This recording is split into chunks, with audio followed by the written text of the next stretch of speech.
Falmiaravantsika rehetrarehetra manaraka n'izao fandaran'izao ampitiavana sy ampifaliana lehibe ry havana malala no ahafahako indray mizaranao ny tenin'Andriamanitra manonona ny fiadanan'i Jesosy Kristy ho amintsika tsiraray avy. Mino fa hitondra hery, hitondra tena hoe fitahiana ho an'ny tsiraray avy indray ny ahafahako ny ahafahanao indray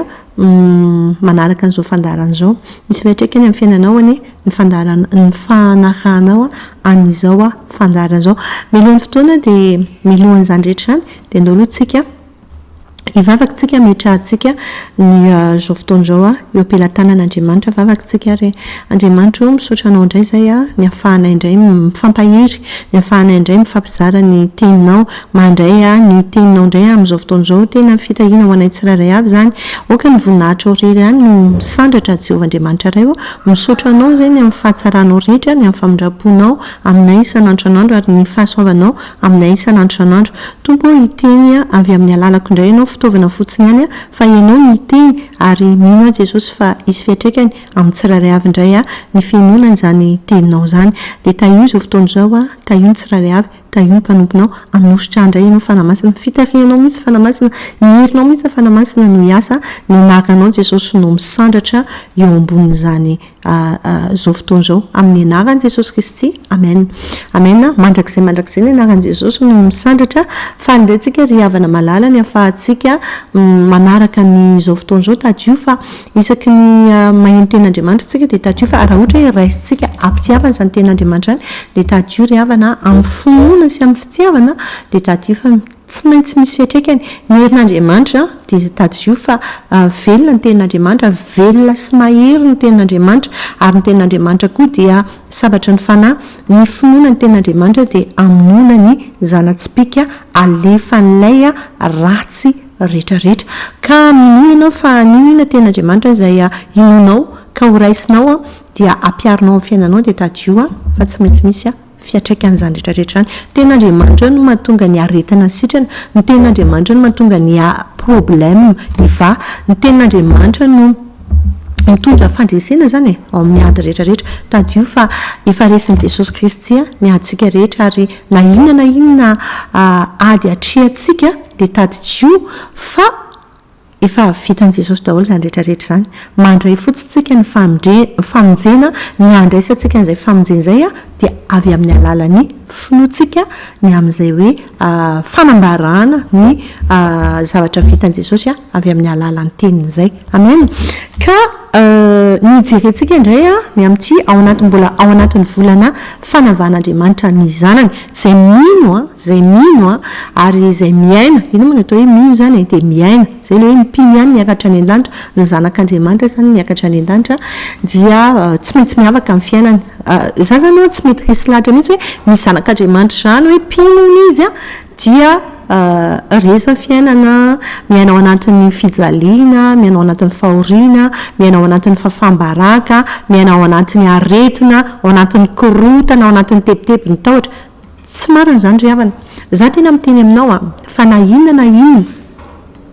ady atrehana, misy ady ety an-tany dia araka ny tenin'i Jesosy hoe ety amin'izao tontolo izao izy no atahnareo fahoriana nefa matokio izy fa izao efa naharesy izao tontolo izao.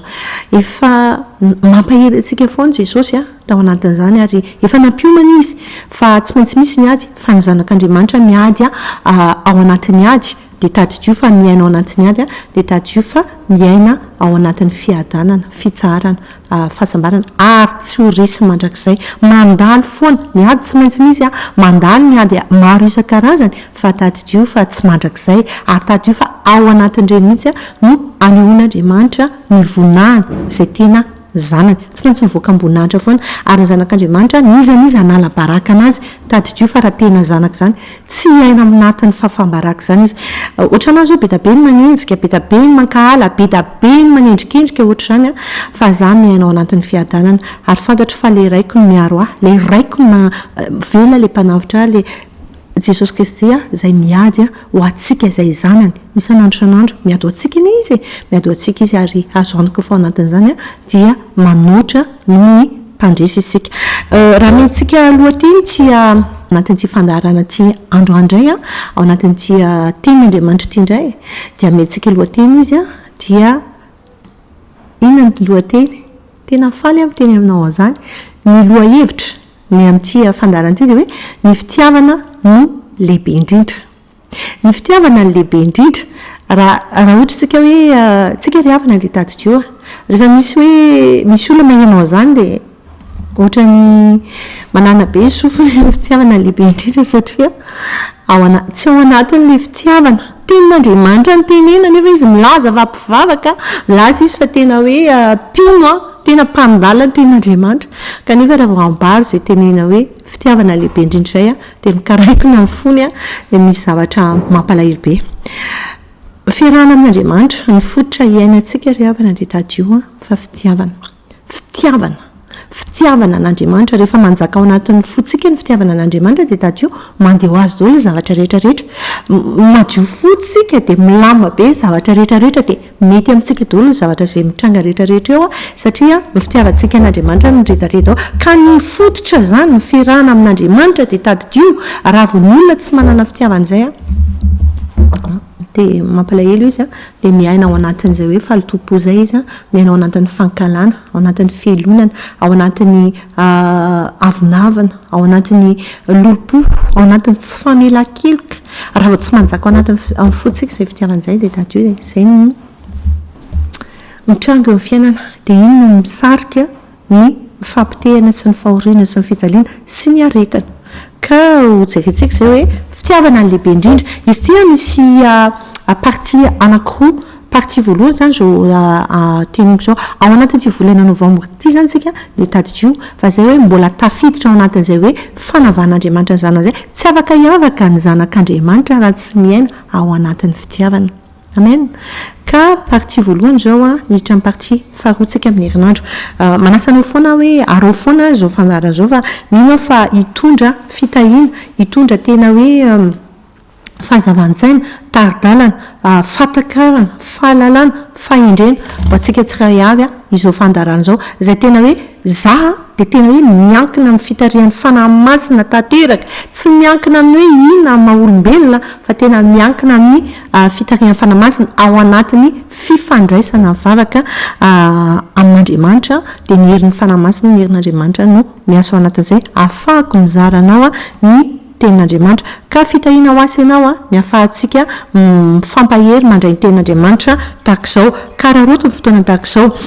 efa tafiditra tsika ry havana ao anatin'ny vanim-potoana farany tena araka ny tenin'Andriamanitra izay hojerentsika ny tenin'Andriamanitra izay alaintsika ny voalohany dia hoe any amin'ny Timoty faharoa toko fahatelo manomboka eo amin'ny 9 voalohany eo dia ahoana ozy ny tenin'Andriamanitra hoe fa aoka ho fantatrao zao fa any amparany any dia isy andro mahory vanim-potoana farany andro farany zao iainantsika izao tena miaina ny akamaroan'ny olona rehetrarehetra eran'izao tontolo izao io fa tsy eto Madagasikara rehetra ihany fa aoka ho fantatritsika fa tena hoe miaina ao anatin'ny fahoriana ny olona rehetra mijaly reraka mitady tena hoe mitady izay tena hoe fahasambarana hoe aiza mahita fahasambarana nefa tsy misy afa-tsy ao amin'i Jesosy Kristy irery ihany dia eran'izao tontolo izao tsy miankina amin'ny filoham-pirenena hoy efa niteneniko foana ny fahasambaran'ny olona ray fa na inona ananana na inona tsy ananany rehefa tsy ao anatiny ny fananana an' Jesosy dia tadidro fa miaina ao anatin'ny fahoriana sy fijaliana izy ka izay ozy koa ny tenin'Andriamanitra hoe hiamangatsika ho izy ny fitiavany maro rehefa any amin'ny andro farany ary izany no tena hoe misongadina eto amin'ity hoe misy andro mahory satria inona mahatonga ny olona atonga hoe tafiditra ao anatin'izay andro mahory izay inona zany ny tena hoe fototra inona satria izao mahatonga an'izay dia izao romotra be ny devoly fa efa akaiky ny androny efa ho tapitra hatreo ny fahefany efa hatapitra hatreo dia romotra izy dia tena manao an'izay ho afana izy inona zany ny dirany ao anatin'izay dia hoy ny tenin'Andriamanitra hoe ny olona ho tia tena io voalohany indrindra eo ny olona tia tena ozy izy tia vola mpandoka tena mpiavinavana amin'ny teny ratsy hitantsika amin'io tsy moto faharotoko fatelo afaka vakianao ny toendrehetra fa ny zavatra ratsy rehetrarehetra ny toetran'olona no mahatonga ny fahoriana ny fiainan'ny olona tsirairay zany hoe responsable ny fahoriana responsable ny fahasambarana sy fiadanana zany a miankina amiko zany miankina aminao zany te ho sambatra ianao de miankina aminao ihany zany tsy miankina amin'izy anizy zany fa miankina aminao ihany miankina amin'ny safidinao a miankina amin'ny fanapahan-kevitra za tena miteka hoe fanapahan-kevitra tsika na atao hoe kely ary izy fa fanapahan-kevitra ity an'Andriamanitra tena hoe mampivany olana rehetra ahatonga antsika hoe ho sitrana ahatonga antsika ho afaka ahatonga antsika ho sambatra ahatonga antsika hiadana ahatonga antsika tena hoe miaina ao anatin'ny fandresena fahombiazana zay zany hoe ao anatin'ny fiadanana dia vokatry ny fanapahan-kevitritsika itya an'Andriamanitra zay hoe fitiavana lehibe indrindra ny zavatra tena cibleny devoly zany dia zay hoe tia teny zay tena mahamijaka ny fitiavan-tena ny amin'izao andro faran'izao tena hitantsika zany hoe tia zany dia tsy miteny hoe ianao izay mihainao anahy io amin'izao fotoan'izao ianao izay mijery anahy io amin'izao fotoan'izao dia hoe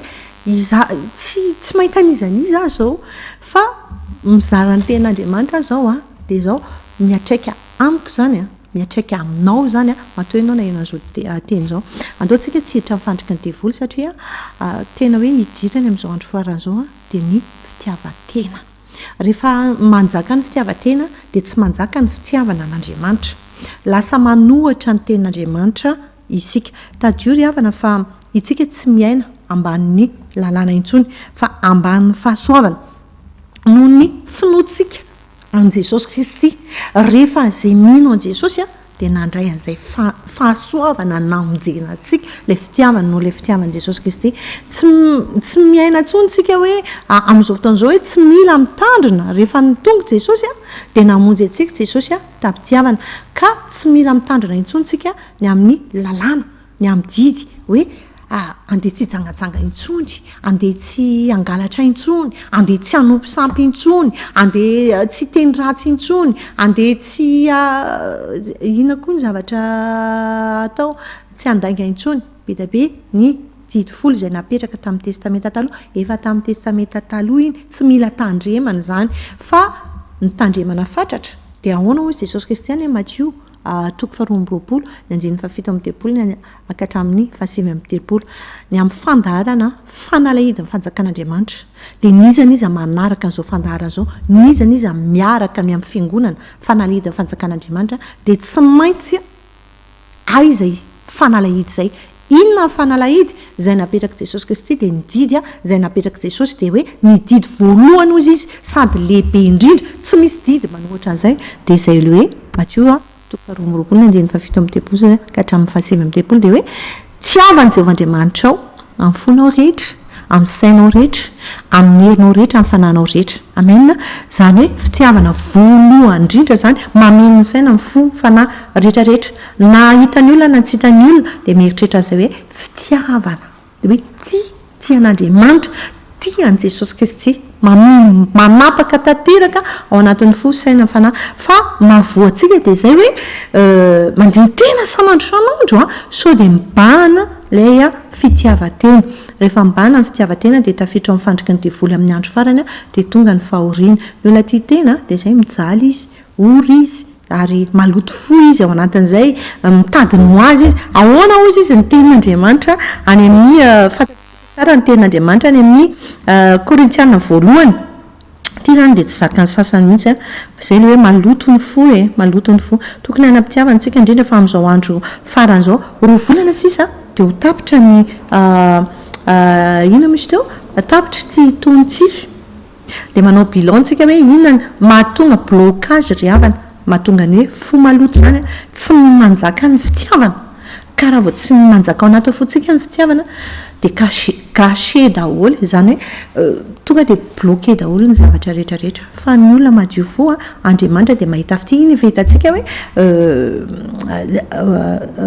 zay tia aho izy ny ten'Andriamanitra tiako zay tia ary zay fatra-pitady ahy dia ahita ny olona tian'Andriamanitra ny mahita fity amin'Andriamanitra ary ny olona tian'Andriamanitra ny manana fahendrena ary ny olona manana fahendrena dia hoy ny ten'Andriamanitra hoe ato amiko izy izy ny harena sy ny voninahitra eny ny harena mateza ao amin'ny fahendrena ao amin'ny fahalalana fatakarana ny olona endry ny olona manam-pahalalana ny olona manafatakarana dia fahitantsika iny hoe tsy hananao fony zany izy amenna satria izy manam-pahendrena ary ny olona mana-fahendrena avy amin'Andriamanitra ny fahendrena ambony indrindra dia ny olona manana le fitiavana an'Andriamanitra tiava fotsiny Andriamanitra ny fitiavana lehibe indrindra andao jerentsika ny Korintiana voalohany 7:20 ny andininy fa efatra sy hatramin'ny fahafito dia ahoana ozy ny ten'Andriamanitra ny fitiavana ozy izy maro-po sady mora fanahy ny fitiavana tsy mialina tsy mirehare tsy mieboebo maro-po sady mora fanahy maharitra ny toetra ny olona rehetra maharitra ny satria ny olona amin'izao fotoana izao angety izay hoe tena za dia mahita ny olona dia miteniteny foana dia manao izay matezitra anao dia tsy ny olona fa le fanahy ratsy eny amin'ny rivotra izay mampiasa n'le olona atonga n'le olona ray koa raha tsy miambina dia tafiditra ao amin'ny jeune dia lasa tezitra dia lasa malahelo dia lasa maloto fo dia lasa tena hoe ao anatin'ny tena hoe fijaliana mihitsiny vokatry le toetra izay toetra ratsy mahatonga ny olona anana ny toetra ratsy ampiasain'ny devoly fanahy ratsy satria andro faran'izao dia tena aromotra be mihitsy ny devoly miditra ao anatin'izay tsy fitiavan'izay dia lasa maninona ny olona tsy manam-pitiavana dia izay hoe mialina izy mirehare izy mieboebo izy tsy maharo-po izy tsy mora fanahy izy tena loza be mihitsy izy tsy manao izay mamendrika izy mitadiny azy zay zany hoe ny fitiavana ozy tsy mitadiny azy fa ny olona tsy mitoetra amin'ny fitiavana dia ny azy ny tenany ihany aiza masoa n'ity tenako ity aiza izay iriny ity tenako ity aiza ny eritreretin'ity tenako ity ny olona tia vola koa dia ozy tonga malahelo foana izy lasa tena tsy mety afa-po izy fa ny olona zay tena hoe manjaka ao anatiny ny fitiavana an'Andriamanitra dia tadidio fa tena hoe tian'Andriamanitra tanteraka izy ary ao anatiny tena hoe tsy mirona be zany ny amin'ny arena mametraka tsy mametraka ny fony amin'ny arena na amin'ny hoe zavatra hafa intsony fa raha tena hoe fitiavana lehibe indrindra dia tena hoe tian'Andriamanitra ny tidy voalohany zany tiavan'i Jehovah Andriamanitra ao amin'ny fonao rehetra amin'ny sainao rehetra amin'ny fanahinao rehetra ary ny faharoa dia hoe tiavana namanao tahaka ny tenanao mbola namana ihany aloha mandeha aloha zany hoe ny olona rehetra na favalinao io na tianao io na tsy tianao io dia mila tiavinao amena mila tiavinao ny ten'Andriamanitra fa ny ten'Andriamanitra koa ary farany amaranako azy dia ndao jerentsika ny ten'Andriamanitra koa hoe zay zany hoe fitiavana lehibe indrindra ny fitiavana dia jerentsika zany 1 Corinthiens 13 4-7 dia jereo zay dia misy an'izay toetra izay fa raha tena tian'Andriamanitra tsika raha tena zanak'Andriamanitra tsika raha tiantsika hanana izay hoe fiainana miavaka izay dia mitoetra tsika tena hoe manana toetra taka n'ilay raintsika tsika manana toetra taka an'i Jesosy na nitry teny Jesosy tena tia Jesosy ary tena hoe nanaiky izy ninino noho ny fitiavana antsika ka noho izany tsika koa zany dia apetrany an'izay hoe zao didy izay hoe tia izay tsika tia amin'ny am'fotsika misaintsika amin'ny fanahintsika rehetra Andriamanitra aloha tiantsika dia misy herin'Andriamanitra miasa ao anatintsika mahatonga antsika atateraka ny fitiavantsika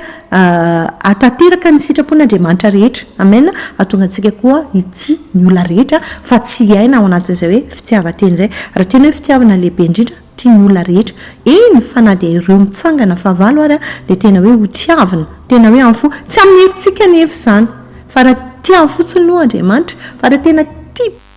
dia misy Jesosy dia izay ohatran'izany zao taloha hoe tena tsy haiko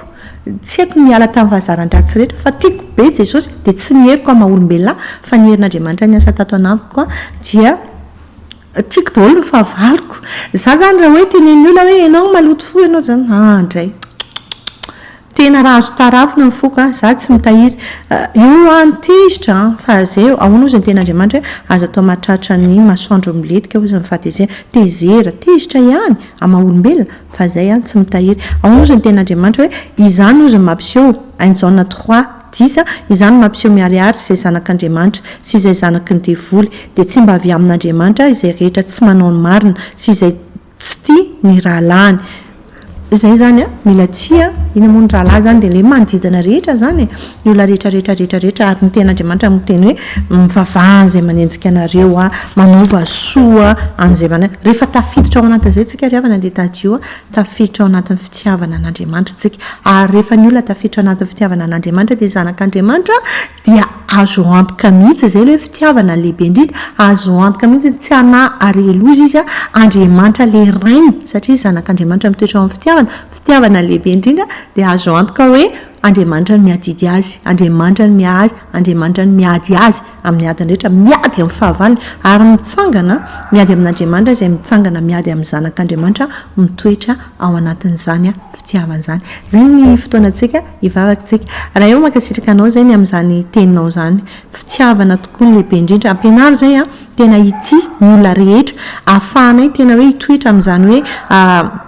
satria zay dia epistily velona tarafin'ny olona ary efa mitoetra ao anatin'ny fitiavana izay dia zay no tarafana hoe zanak'andriamanitra zay oka ny tsiraray avy tena hiaina ao anatin'izany hoe fitiavana izany ahatonga ny tsiraray avy tena hoe ahatonga ny herinao hiasa ao anatinay tsiraray avy ka mamindra fo jesosy tena mamela any tsiraray avy mamela anay tena afao zahay jesosy raha ohatra hoe ao anatin'ny fitiavatena tsy mieritreritra afa tsy nena ihany tsy mieritreritra ny hafa tsy mieritreritra ny anao voalohany indrindra dia zao mifona aminao zay mamindra fo aminay misaotra ny amin'izao teninao zao fa mino jesosy fa tena hoe hisy hipaka amin'ny tsiraray avy ity anao no voalohany indrindra amfonay ny sainay mifanahinay amin'ny herinay rehetra ary mametraka anao olohany ambony zavatra rehetra izany manam-pirofo fa tianay ianao dia taio any tsiraray avy taio zany vavaka izany amin'ny anaran'i Jesosy Kristy